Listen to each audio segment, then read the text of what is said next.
tänane mäng oli selline, kuidas öelda, selline kõvem rabelemine, et ega me hästi ei mänginud, mis seal salata,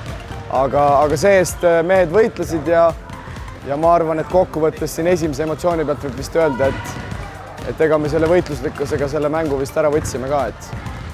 et hea meelega vaataks selle mängu järele, sest et selles mängus juhtus nii palju asju nii ühele kui teisele poole, aga võib-olla, et me siis lõpus jaksasime natuke rohkem, et vastane oli siin üsna lühikese koosseisuga, jõudsid Tartust sisuliselt mängu alguseks otse kohal, et ma arvan, et meil võib-olla natukene seda tahtmist ja võib-olla füüsilist jõudu oli täna rohkem.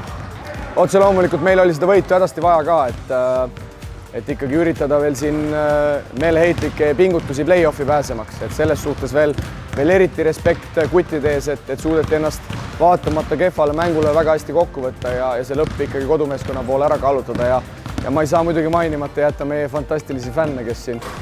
keda siin võiduseeria ajal on aina enam saali kogunenud, et see on isegi natuke müstiline, et vist oli 4. võit järjest, arvestades kui vähe me neid võite sel hooajal oleme saanud, siis vist pooled ongi nüüd tulnud järjest, et müts maha nende ees ka, kes kõik täna tulid kaasa elama ja võib-olla see hulk ei olegi nii suur, kuigi see on iga mänguga suuremaks läinud, aga see müra ja möll, mida nad suudavad teha, et see on ikkagi kadestamisväärne, nii et suured tänud ka neile, järgmine nädal siis viimane mäng põhiturniiril ja loodetavasti me suudame ikkagi selle põhiturniiri niimoodi lõpetada,